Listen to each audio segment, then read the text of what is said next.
출애굽기 31장. 여호와께서 모세에게 말씀하셨습니다. 자, 내가 유다 지파에서 우리의 아들 브살렐을 뽑을 것이다. 우리는 훌의 아들이다. 나는 브살렐에게 하나님의 영을 가득 채워주고 그에게 모든 일을 할 수 있는 기술과 능력과 지식을 줄 것이다. 설계를 잘하고 또 금과 은과 노스로 그 설계대로 만들 수 있는 재능을 그에게 주리니 그는 보석을 다듬을 줄도 알고 나무도 조각할 줄도 아는 온갖 손재주를 다 갖게 될 것이다. 내가 또 단지파 사람인 아히사막의 아들 오홀리압을 뽑을 것이다. 오홀리압은 브살렐과 함께 일할 것이다. 나는 기술이 좋은 모든 사람에게도 기술을 더하여 내가 너에게 명령한 것을 다 만들 수 있게 할 것이다. 곧 회막과 언약궤와 언약궤를 덮는 속죄판과 회막 안의 모든 기구와 상과 그 기구와 순금 등잔대와 그 기구와 향제단과 번제단과 그 모든 기구와 물동이와 그 받침과 아론과 그의 아들들이 제사장으로서 일할 때에 입을 옷과 거룩한 옷과 거룩히 구별할 때에 쓸 기름과 성소에서 쓸 향기로운 향을 만들 수 있게 할 것이다. 그들은 내가 너에게 명령한 대로 이 모든 것을 다 만들 것이다. 여호와께서 모세에게 말씀하셨습니다. 이스라엘 백성에게 전하여라. 너희는 내 안식일을 지켜라. 이것은 지금부터 나와 너희 사이에 표징이 될 것이다. 이 표징으로 너희는 여호와인 내가 너희를 거룩하게 만들었다는 것을 알게 될 것이다. 안식일을 거룩하게 지켜라. 안식일을 다른 날과 똑같이 여기는 사람은 죽을 것이다. 누구든지 안식일에 일하는 사람은 그 백성 중에서 끊어질 것이다. 6일 동안은 일을 하여라. 그러나 7일째 되는 날은 나 여호와를 기리기 위해 쉬는 안식일이므로 거룩하게 지켜라. 누구든지 그날에 일을 하는 사람은 죽을 것이다. 이스라엘 백성은 안식일을 기억하고 그날을 영원한 언약으로 삼아 자손 대대로 지켜라. 안식일은 나와 이스라엘 백성 사이의 영원한 표징이다. 이는 여호와인 내가 6일 동안은 하늘과 땅을 만들고 7일째 되는 날에는 일을 하지 않고 쉬었기 때문이다. 여호와께서 시내산에서 모세에게 말씀하시기를 마치셨습니다. 여호와께서는 모세에게 언약의 말씀을 새긴 증거판 2개를 주셨습니다. 그 돌판 위의 말씀은 여호와께서 손수 쓰신 것입니다. 요한복음 10장. 내가 너희에게 진리를 말한다.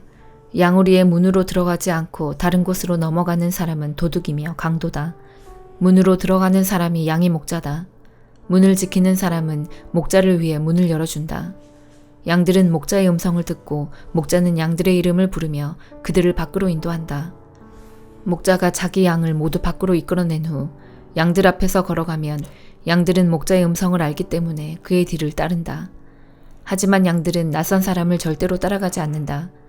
양들은 낯선 사람의 음성을 알지 못하기 때문에 그 사람에게서 멀리 도망간다. 예수님께서는 이 비유를 들어 사람들에게 말씀하셨습니다. 그러나 사람들은 그분이 자기들에게 하시는 말씀이 무슨 뜻인지 깨닫지 못했습니다. 예수님께서 다시 말씀하셨습니다. 내가 너희에게 진리를 말한다. 나는 양들의 문이다. 나보다 앞에 온 사람들은 다 도둑이며 강도들이다. 양들은 그 사람들의 말을 듣지 않는다. 나는 문이다.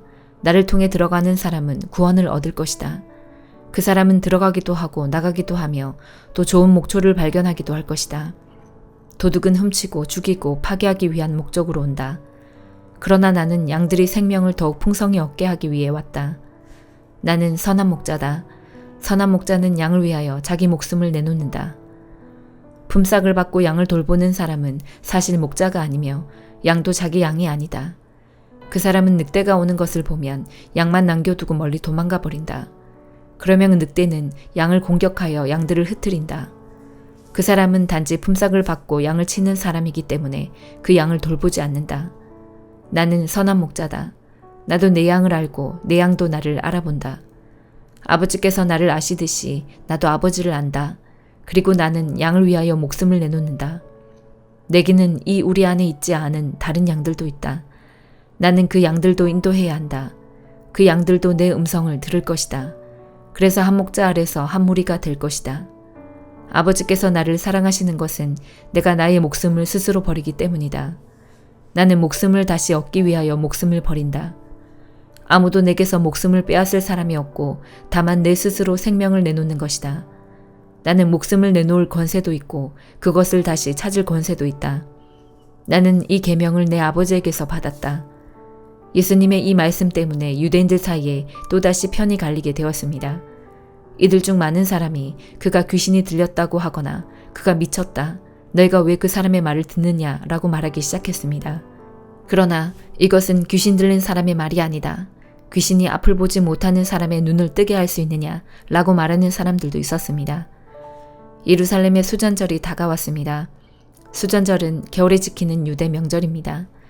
예수님께서는 솔로몬 행각이 있는 성전뜰의 주변을 거닐고 계셨습니다. 유대인들이 예수님 주위에 모여들어 이렇게 물었습니다. 언제까지 우리를 애태우게 할 작정입니까? 만일 당신이 그리스도라면 우리에게 터놓고 그렇다고 말해 주십시오. 예수님께서 그 사람들에게 대답하셨습니다. 내가 전에 말하였으나 너희는 믿지 않았다. 내가 내 아버지의 이름으로 행하는 일들이 나를 증언한다. 그러나 너희는 나의 양이 아니므로 믿지 않는다. 내 양은 나의 음성을 듣고 나도 내 양을 안다. 내 양은 나를 따른다. 나는 그들에게 영생을 준다. 그들은 영원히 멸망하지 않을 것이며 아무도 그들을 내 손에서 빼앗을 수 없을 것이다. 양들을 내게 주신 나의 아버지는 모든 것보다 더 큰 분이시다. 그러므로 아무도 내 아버지의 손에서 내 양들을 빼앗을 수 없다. 아버지와 나는 하나다. 유대인들이 다시금 돌을 집어 예수님께 던지려고 하였습니다. 그러나 예수님께서는 그들에게 이렇게 말씀하셨습니다. 나는 너희에게 아버지에게서 온 선한 일을 많이 보여주었다. 너희는 도대체 이 중에서 어떤 일 때문에 나에게 돌을 던지려 하느냐? 유대인들이 대답했습니다. 우리는 당신이 행한 선한 일 때문에 당신에게 돌을 던지려는 것이 아니라 하나님을 모독한 말 때문에 그러는 것이요. 당신은 사람에 지나지 않는데도 자신을 하나님이라고 주장하고 있어. 예수님께서 대답하셨습니다. 내가 선언하는데 너희는 다 신이다 라는 말이 너희 율법에 쓰여 있지 않느냐. 하나님께서 하나님 자신의 말씀을 받은 사람들을 신이라고 불렀으니 성경은 파기될 수 없다. 하나님께서 구별하여 세상에 보낸 사람에 대해서는 너희가 뭐라고 말하겠느냐. 내가 나는 하나님의 아들이다 라고 말했다고 해서 너희가 어찌 나에게 하나님을 모독한다고 말을 하느냐. 만일 내가 내 아버지의 일을 하지 않는다면 그때는 나를 믿지 마라. 하지만 만일 내가 내 아버지의 일을 한다면 나는 믿지 않는다 하더라도 내가 하는 일은 믿어라. 그러면 너희는 아버지께서 내 안에 그리고 내가 아버지 안에 있다는 사실을 알고 그것을 깨닫게 될 것이다. 유대인들이 다시 예수님을 잡아가려고 했지만 예수님께서는 그들의 손에서 빠져나가셨습니다. 예수님께서는 다시 요단강 동쪽 전에 요한이 침례를 주던 곳으로 가셔서 거기 머물러 계셨습니다. 많은 사람이 예수님께 왔습니다. 그들이 침례자 요한은 그 어떤 표적도 행하지 않았으나 요한이 이분에 대해 이야기한 것은 다 사실이었다고 말했습니다. 그곳에서 많은 사람이 예수님을 믿었습니다. 잠언 7장. 내 아들아, 내 말을 따르고 내 명령들을 네 마음속에 깊이 간직하여라. 내 명령을 지키면 너는 살 것이다. 내 가르침을 네 눈동자같이 지켜라. 그것을 네 손가락에 메어 네 마음판에 새겨라. 지혜를 너의 누이라 하고 총명을 너의 친척이라 칭하여라. 그것들이 너를 창녀의 유혹에서 지켜줄 것이다. 내가 우리 집 창문에서 밖을 내다보다가 미련한 젊은이들 가운데서 한 정신 나간 젊은이를 보았다. 그는 길 모퉁이를 지나 창녀의 집 쪽으로 걷고 있었다. 날이 저무는 황혼역에 어둠이 찾아들 때쯤 한 여인이 창녀처럼 꾸미고 그 남자를 유혹하기 위해 그에게로 다가왔다. 그 여자는 집에 붙어 있지 않고 멋대로 돌아다니며 때로는 거리에서, 때로는 광장에서, 때로는 길 모퉁이에서 유혹할 사람을 기다린다. 그 여인이 그를 붙잡고 입맞추며 부끄러움도 없이 말한다. 화목제 고기가 집에 있어요. 난 서약한 제사를 드렸거든요. 그래서 당신을 찾으러 나왔다가 이렇게 만났답니다. 내 침대에는 이집트에서 만든 화려한 이불들이 깔려있고 그 위에 모략, 침향, 계피향을 뿌려놓았어요. 들어가요. 아침까지 마음껏 사랑하며 즐겨요. 남편은 먼 여행을 떠나고 집에 없답니다. 지갑에 잔뜩 돈을 채워서 떠났으니 보름이나 되어야 돌아올 거예요. 그녀는 달콤한 말로 이 젊은이를 유혹하여 그를 넘어가게 했다. 그 젊은이가 그녀를 선뜻 따라가니 도살장으로 끌려가는 황소와 같고 졸지에 올무에 걸려든 수사슴 같구나. 결국 화살이 그 심장에 꽂힐 것이다.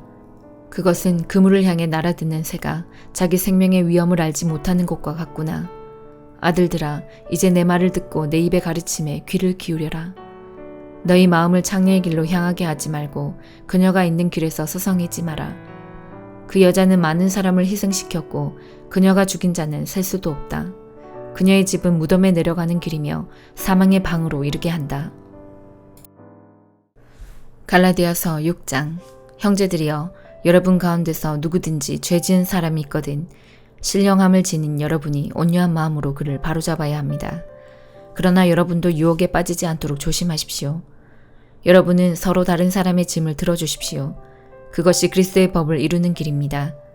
아무것도 아닌 사람이 무엇이나 된 것처럼 행동한다면 그것은 자기를 속이는 일입니다.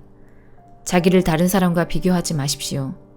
사람은 저마다 자기 일을 살펴야 합니다. 그러면 자랑할 일이 자기에게만 있을 것입니다. 사람은 저마다 자기 일에 책임을 져야 합니다. 하나님의 가르침을 배우는 사람은 가르치는 사람과 모든 좋은 것을 나누어야 합니다. 스스로 속이지 마십시오. 하나님을 속일 수는 없습니다. 사람은 자기가 심은 대로 거둘 것입니다. 자기 육체의 욕망대로 심는 사람은 육체로부터 썩을 것을 거둘 것이며 성령의 뜻을 따라 심는 사람은 성령으로부터 영원한 생명을 거둘 것입니다. 선한 일을 하다가 낙심하지 말아야 합니다. 때가 이르면 영원한 생명을 거둘 것이므로 포기하지 말아야 합니다. 기회가 닿는 대로 모든 사람에게 선한 일을 해야 합니다. 특히 믿음의 가정에 그렇게 해야 합니다. 내 손으로 이렇게 여러분에게 큰 글자로 씁니다. 여러분에게 억지로 할례를 받도록 하려는 사람들이 있습니다. 그들은 육체를 꾸미기 좋아하는 사람들입니다. 그들은 그리스도의 십자가를 따르면 박해를 받을까봐 두려워하고 있습니다. 할례를 받은 사람들이 스스로도 율법을 지키지 않으면서 여러분에게는 할례를 받게 하려는 것은 여러분에게 한 일을 가지고 자랑하기 위함입니다. 그러나 내게는 우리 주 예수 그리스도의 십자가 말고는 아무것도 자랑할 것이 없습니다. 그리스도의 십자가를 통해 세상은 나에 대해서 죽었고 나는 세상에 대해서 죽었습니다. 할례를 받느냐 받지 않느냐 하는 것이 중요한 것이 아닙니다. 중요한 것은 하나님의 새로운 백성이 되는 것입니다. 이 규칙을 따르는 사람, 곧 하나님의 모든 백성에게 평화와 자비가 있기를 바랍니다. 그러므로 이제부터는 나를 괴롭히지 마십시오. 내 몸에는 그리스도 예수의 흔적이 있습니다. 형제들이여, 우리 주 예수 그리스도의 은혜가 여러분의 심령에 있기를 빕니다. 아멘.